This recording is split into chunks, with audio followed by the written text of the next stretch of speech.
Alguns dias atrás, o Censo divulgou os dados do Brasilzão. Temos menos brasileiros do que imaginávamos que tinham. A gente está hoje com 203 milhões de habitantes no Brasil, que dá mais ou menos ali 5 milhões a menos do que a estimativa anterior do IBGE. Agora, algo que chama atenção não é exatamente este dado, de 203 milhões de brasileiros, e sim a taxa média de crescimento da população brasileira agora é a menor já registrada desde 1872. Vou colocar dois gráficos na tela aqui que ilustram muito bem tudo isso que eu estou conversando contigo. Aqui é a população brasileira em cada censo que foi realizado no Brasil.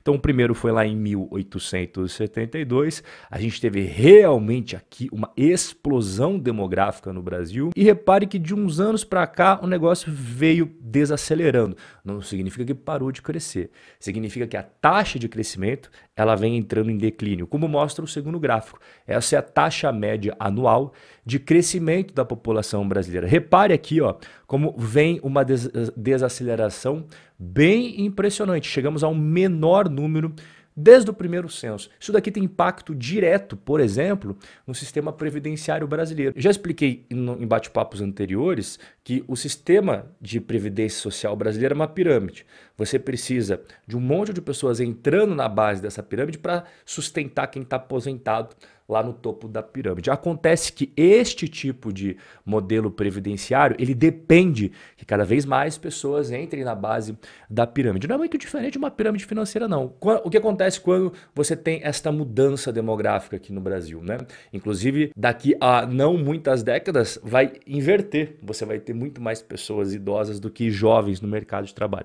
Aí você tem a ruína completa desse sistema. Só que o nosso bate-papo hoje aqui não é sobre sistema previdenciário, sim sobre mercado imobiliário. E os dados aí mais recentes do censo também trouxeram informações bem valiosas para a gente. Que o Brasil tem 11 milhões de domicílios vagos, uma alta de 87% em 12 anos. Quantas casas, quantos apartamentos, quantos imóveis residenciais nós temos?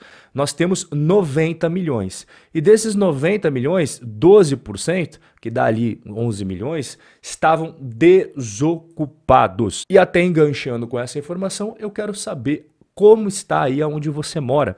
Como é que está o mercado imobiliário aí na sua região? Escreva aqui embaixo nos comentários se, por exemplo, quando você passa aí pelas ruas onde você mora, você encontra várias casas assim, ó, com um monte... Essa aqui tá exagerada, Tele, o cara tá tirando para todos os lados. Um monte de placa de aluga-se, um monte de placa de vende-se, ou não, você pode dizer, olha, Rob, aqui tá vendendo que nem água, o mercado imobiliário tá sensacional. Bom, mas voltando aqui, né? Então, a cada 100 imóveis particulares, 13 estão vagos aí no nosso Brasilzão. O número redondinho é 11 milhões e 400 mil casas e apartamentos vazios. Mas o que significa domicílio vazio? São aquelas moradias que ou estão à venda, ou estão para alugar, ou elas estão esperando para serem demolidas. Agora, olha que dado interessante para a gente trocar uma ideia.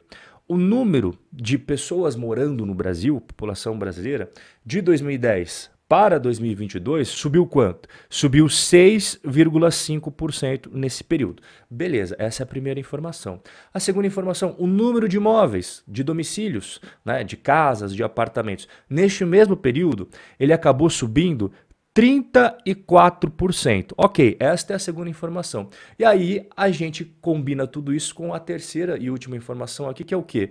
O aumento de imóveis vagos, de 87% nesse mesmo período. E você já deve ter escutado aí várias vezes que o Brasil tem um déficit de habitação, né? Isso você sempre escuta aí. E olha, os especialistas dizem um negócio bem legal para a gente refletir. A quantidade de domicílios no Brasil vazios é 2 vezes maior que o déficit habitacional no país. Agora, até deixei destacado em amarelo que essa informação é importante. O déficit habitacional tem muito mais a ver com a questão de acesso. Pegando aqui outra pessoa, outro especialista que diz exatamente a mesma coisa em outras palavras. O déficit habitacional no Brasil não é e nunca foi por falta de imóveis. Não é por falta de casas construídas que o déficit existe. Na verdade, é pela falta de imóveis acessíveis para quem ganha até R$ 3.960 por mês, que dá 3 salários mínimos. E se você está trocando uma ideia comigo já há algumas semanas, vem acompanhando aí os nossos bate-papos, isso acaba não sendo surpresa para você, né? A gente sempre está conversando sobre os preços estratosféricos que tem na maior parte aí das cidades brasileiras. Tanto é que o último bate-papo que a gente teve uma pesquisa mostrando que metade dos imóveis no Brasil, à venda, eles estão com sobrepreço, bem acima do que seria o preço justo para aquele imóvel ser vendido. E não é à toa que a maioria absoluta das vendas que são feitas hoje no Brasil são feitas com preço bem inferior ao preço pedido. Por quê? Porque o vendedor está pedindo isso daqui e ele está viajando na maionese,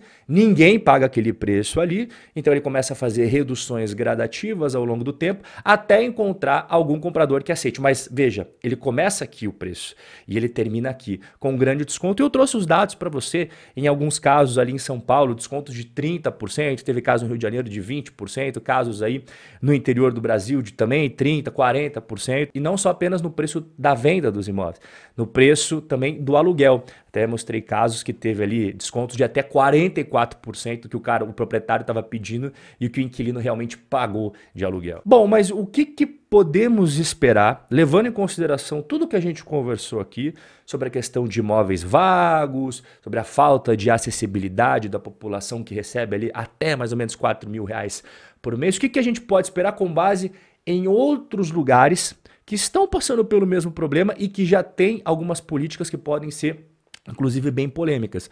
Pegar o caso de Barcelona, na Espanha. O Departamento de Habitação de Barcelona notificou proprietários de 194 apartamentos vazios, avisando que se eles não encontrassem inquilino em um mês, a cidade poderia tomar posse desses imóveis com remuneração pela metade do valor de mercado. Esses imóveis seriam alugados pela Prefeitura de Barcelona como moradia pública para inquilinos de baixa renda, enquanto que os proprietários em questão também estariam sujeitos a multa entre 90 mil até 900 mil euros. Agora, vamos para o país vizinho, que é um país, inclusive, que a gente tem uma relação histórica muito próxima, que é Portugal.